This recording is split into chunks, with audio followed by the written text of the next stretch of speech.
তোদের বুনুরে বললাম কি, বুনু তুই কর, প্রদীপটা জ্বলতেছে, আমরা খেতে বসছি আমার নাতনিরে, যে প্রদীপটা একটু তুই নিভা দাও। ও মেয়ে কী করছে, একটুখানি পাকামি করে আরতি করছে প্রদীপটা দিয়ে পাকামি করে আরতি করাতে কী হয়েছে, সিংহাসনের পর্দাটা ধরে আছে, ধরে যাওয়ার পরে এবার ইয়ে ওপরের পশল তো কাঠটা পর্যন্ত পুড়ে গেছে তোমার এই ইসের সিংহাসনের, কিন্তু ঠাকুর তাপও লাগে না, মানে ঠাকুর গরমও হয় না, পিতলের ঠাকুর তো গরম হয়ে যেতে পারতো, কালো হয়ে যেতে পারতো, কিচ্ছু হয়।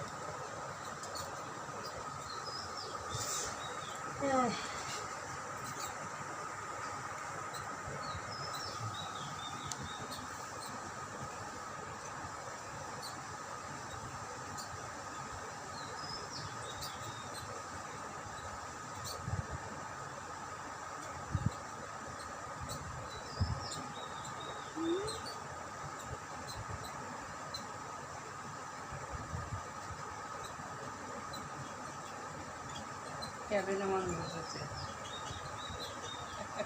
ক্যামেরাম্যান বসেছে, না বুড়ির কাছে গেলাম, বুড়ির কাছে বুড়ির কাছে পাঠাইয়া দিবি, মালাটা জামারি পরে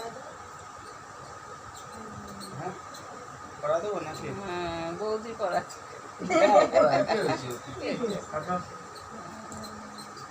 সবাই পরে দেবারে মালা, তাই তো যার যেভাবে যেই মন না। তারপরে ঠাট্টায় যাবো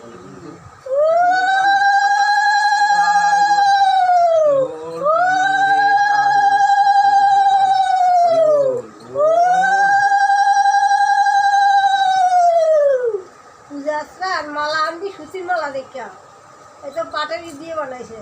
আরে বাবা মাগো, আজকে বৃষ্টি ছিল, ভিজা ভিজা দোকান বাজার, এ তো আছে, ব্যাগ ছাতা এ দরকার ছিল না তো, রজনীগন্ধার মালা নিয়ে চেনগুলো নিয়ে আমার থাকে না, কালকে আর না, আমাদের ফ্রিজ নাই, রজনীর মাথা সব দাগ হয়ে রয়েছে, শাশুড়ি জানিয়ে দাগ হয়ে রয়েছে, লাল হয়ে, বলছে ওই কালকে নিয়ে নাহলে ফ্রিজে রাখবো, আজকেই বা যাবো কখন, আর কালকেই বা আমি কি করবো কখন, বলো দেখি।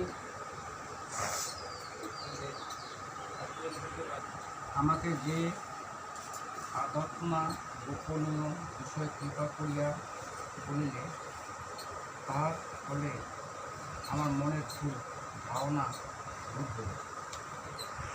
এর প্রশ্ন, তুমি যে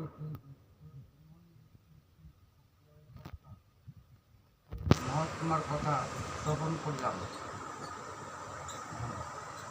হে পরমেশ্বর, নিজের বিষয় সম্পর্কে তুমি যাহা বলিলে তাহা অত্যন্ত সত্য, তথাপি হে পুরুষোত্তম, আমি তোমার ঐশিক রূপ দর্শন করিতে ইচ্ছা করি।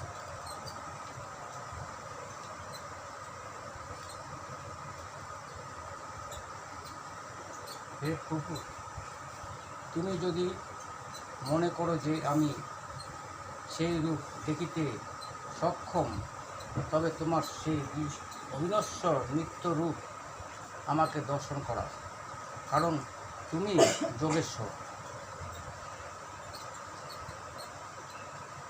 শ্রী ভগবান বলিলেন পার্থকে, হে পার্থ, নানা প্রকার বিদ্য কীর্তি অলৌকিক নানা বর্ণযুক্ত বিশিষ্ট শত সহস্র দর্শন করো রূপ।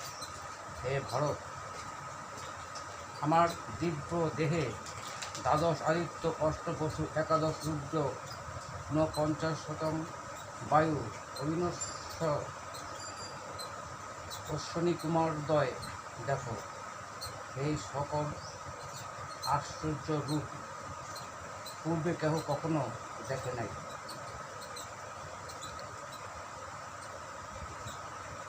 বিশ্বরূপ ওই দিনকে বিশ্বরূপ দেখাচ্ছে, বলছে আমি যদি সেই তোমার যোগ্য হই তবে আমাকে দেখাও, তুমি তাহা দর্শন করো।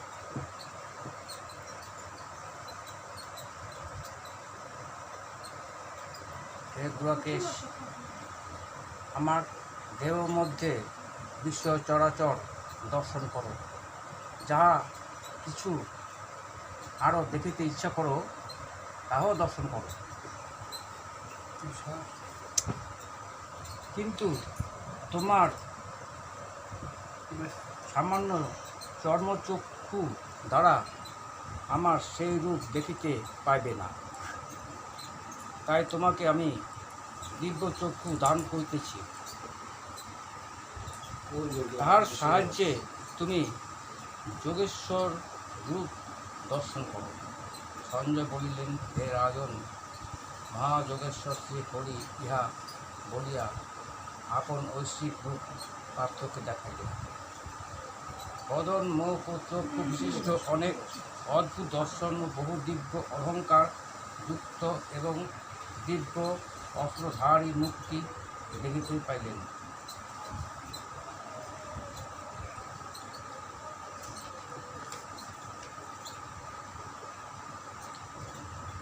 দিব্য মালা ও বস্ত্র আদি সজ্জিত, দিব্য গন্ধ লিপ্ত সর্ব আশ্চর্যময় জ্যোতিপূর্ণ অনন্ত ও সর্বত্র গন্ধযুক্ত।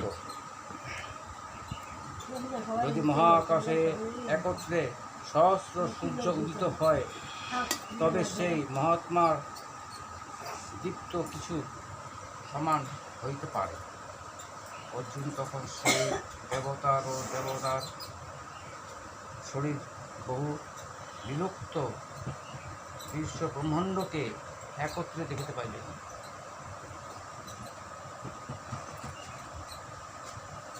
বিস্ময় বিশিষ্ট এবং রোমাঞ্চিত ধনঞ্জয় সে তখন কাঁপতেছিল দেখা।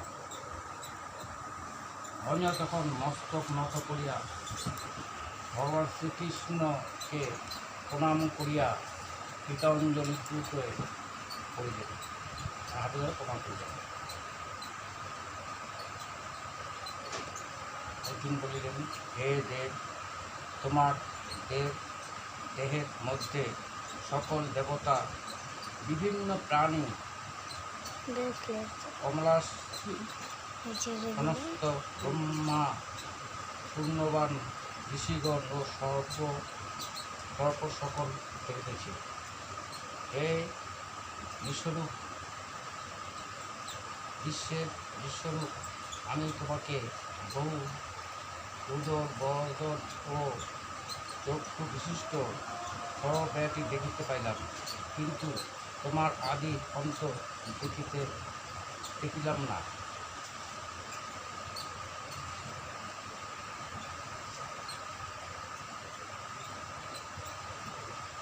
তুমি কীট, গঙ্গা ও চক্রধারী, তোমার তেজ রাশিতে সমস্ত দীপ্তময় সর্বত্রই দেখিতেছি। তুমি তেজস্বী দীপ্ত সূর্য সম, অত্যন্ত দুরীক্ষীণ ও অপ্রময়। তুমি অক্ষর দেব বিদ্গণের জ্ঞান, পরম ব্রহ্ম। তুমি বিশ্বের ব্রহ্মাণ্ডের আশ্রয়, অব্যয় ও শাশ্বত ধর্মের রক্ষক, সনাতন পুরুষ।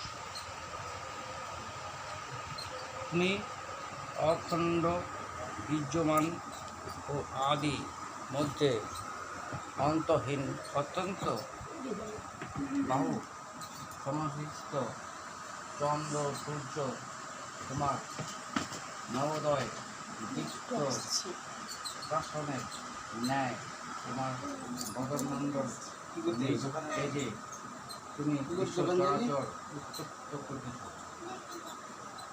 তুমি সর্বমত্ত ও মধ্যবর্তী স্থানে ব্যাপিয়া বিরাজিত ত্রিলোক তোমার এই রূপ দর্শন করিয়া ভীত হইতেছে। দেবতা সকল ভীত হইয়া তোমার স্তুতি করিতেছে। মহিষী জীবন তোমার স্তব হইতেছে।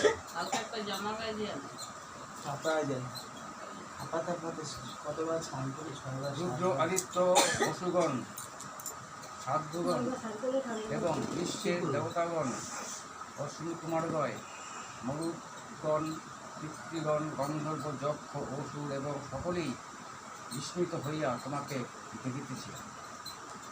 হে মহাবাহ, তুমি অসংখ্য বদন নেত্র বাহু পুরু পদ সুদর ও দন্তযুক্ত তোমার এই বিরাট রূপ দেখিয়া আমি অত্যন্ত ভীত হইতেছি। হে বিষ্ণু, তোমার আকাশ স্পর্শকারী দীপ্ত বহু বর্ণযুক্ত দীপ্তময় বিশাল নেত্র দেখিয়া আমার আত্মা ভীত হইতেছি। আমি মনে ধৈর্য ও শান্তি পাইতেছি না।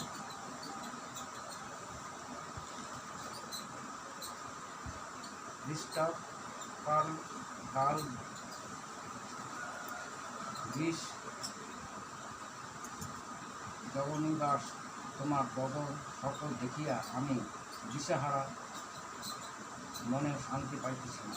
অতএব হে দেবেশ, হে অগ্নিবাণ, তুমি প্রসন্ন হইয়া আমার প্রতি করুণা করো। আমি ভয় পাইতেছে। আমার পর ধৃতরাষ্ট্রের পুত্রগণ ভীষ্ম, দ্রোণ, সুতপুত্র কর্ণ এবং আমাদের পক্ষীয় সমস্ত যোদ্ধাগণ তোমার ওই করাল দন্তের মুখমধ্যে প্রবেশ করিতেছে। সেই সময় তাহার মুখ চূর্ণ বিচূর্ণ হইতেছে এবং সেই মস্তক সকল তোমার বিশাল দন্তের মধ্যস্থলে লাগিয়া রয়েছে। কত যুদ্ধ ছিল?